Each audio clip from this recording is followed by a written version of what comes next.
Home theatre সার্ভিসিংয়ের জন্য এসছে। এটা হচ্ছে অস্কারের লেখা আছে 5-in-1 লেখা আছে। এগুলোতে 5-in-1 হবে এরকম কিন্তু আপনার লেখা থাকবে, FR, FL, SL, centre, subwoofer, ঠিক আছে। এইভাবে এটা হচ্ছে ইনপুটের সেকশন।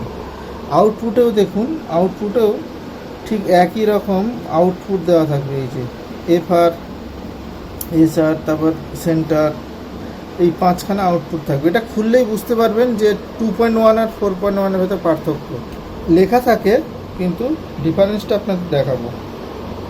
এটার কি সমস্যা হচ্ছে প্লাগ ইন করলেই বুঝতে পারবেন।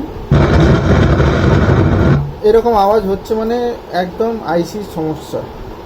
তো এটা বেশিক্ষণ আমরা দেখবো না, তার কারণ সাবউফার যে আছে, সাবউফারটাকে নষ্ট হয়ে যাবে। ওই জন্য আমরা এই অবস্থায় পুরোটা খুলে নেব। এখানে হচ্ছে একটা প্রোলজিক আইসি বোর্ড লাগানো আছে। এখানে মানে এর সাথেই কিন্তু আপনার সামনের যে প্যানেল আছে তার সাথে কানেক্ট আছে।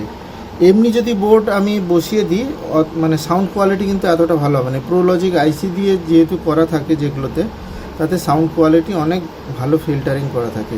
আর এখানে আমরা ফার্স্টে সাবউফারের যে কানেকশানটা আছে ওটাকে খুলে দেবো, তার কারণ সাবউফার নষ্ট হলে খুব মুশকিল হয়ে যাবে। বাকি কোনো স্পিকার খারাপ আছে কিনা বা কোনো আইসি খারাপ আছে কিনা সেগুলো আমরা ধীরে ধীরে টেস্ট করব। আমরা এই পুরো বোর্ডটাকে ওপেন করব। তারপরে এখন এখানে আমি সাবউফারের কানেকশানটা খুলে দিয়েছি। কোনো আপনার বাজছে না, মানে সাবউফার থেকে কোনো আওয়াজ নেই। তো এরপরে আমরা যে 5টা চ্যানেলের যে ছোট ছোট যে বক্সগুলো আছে, আমরা এই 5টা চ্যানেলে আউটপুট হচ্ছে কিনা দেখে নেব। তো এখানে 5টা চ্যানেল আছে, 5টা চ্যানেলে একটা একটা করে ঢুকে দেখব। আউটপুট আছে, এটাও আউটপুট আছে, এটাও আউটপুট আছে, এটাও আউটপুট আছে। 5টাতেই কিন্তু আউটপুট হচ্ছে, শুধু সাবউফার যে দুটোতে আছে সেই দুটো থেকে আউটপুট হচ্ছে না।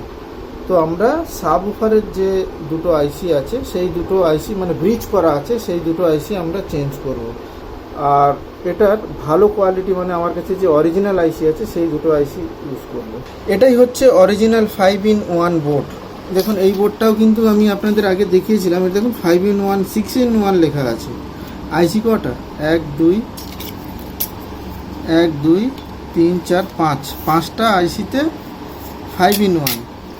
আর এর 5-in-1 কটাতে আইসি আছে দেখুন, 1 2 3 4 5 6 7, 7টা আইসি, 7টা আইসি থাকবে। তার কারণ হচ্ছে এইখানে 3টে আইসির জন্য 3টে আউটপুট, আর দুটো আইসি হচ্ছে ব্রিজ হয়েছে।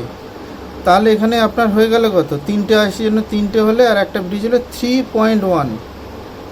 কিন্তু এইখানে দেখুন, এখানে 5টা আইসি দিয়ে 5টা আউটপুট, 1 2 3 4 5, এই 5 পর্যন্ত 5টা আউটপুট আছে। এই দুটো আইসি দিয়ে ব্রিজ করে একটা সাবউফার আউট, মানে এটাই হচ্ছে অরিজিনাল 5.1। এখানে প্রতিটা আউটপুট আলাদা আলাদা করে গেছে, প্রতিটা আউটপুট। কিন্তু ওর হিসাবে এর হিটসিংটা অনেক ছোট হয়ে গেছে। এই হিটসিং কিন্তু বড় দেওয়া দরকার ছিল। তো এখন দেখছি যে এই আইসিগুলো সবই ঠিক আছে, ওকে। তো সেক্ষেত্রে আমরা কি করব, এই যে ব্রিজ যে আইসিটা আছে, এই ব্রিজ দুটো আইসি খারাপ হয়েছে। এই দুটো আইসি শুধু আমরা চেঞ্জ করে দেবো। এইটা আপনার অরিজিনাল আইসি লাগাবো, 2030 অরিজিনাল আইসি আমি দেখিয়ে দেবো।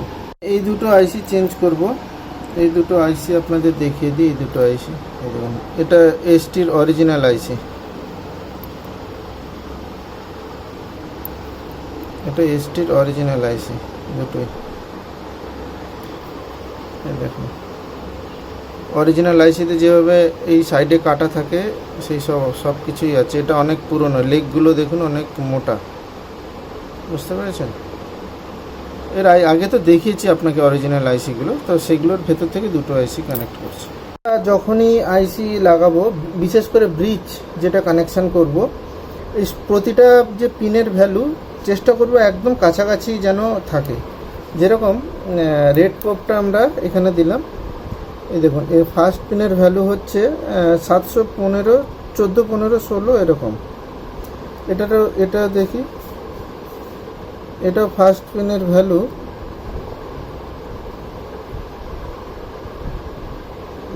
10 12 12, আর এটা 14। মিটারটা একটু গন্ডগোল করছে, মানে খুব বেশি যেন ডিফারেন্স না, 35,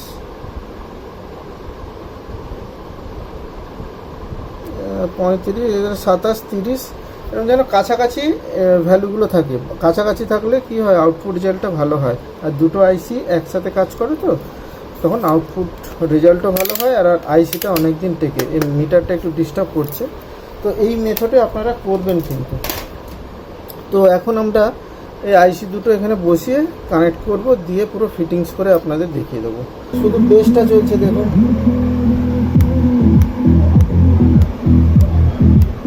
তো আজকে এখানে শেষ করছি, দেখা হবে পরে কোনো এক ভিডিওতে।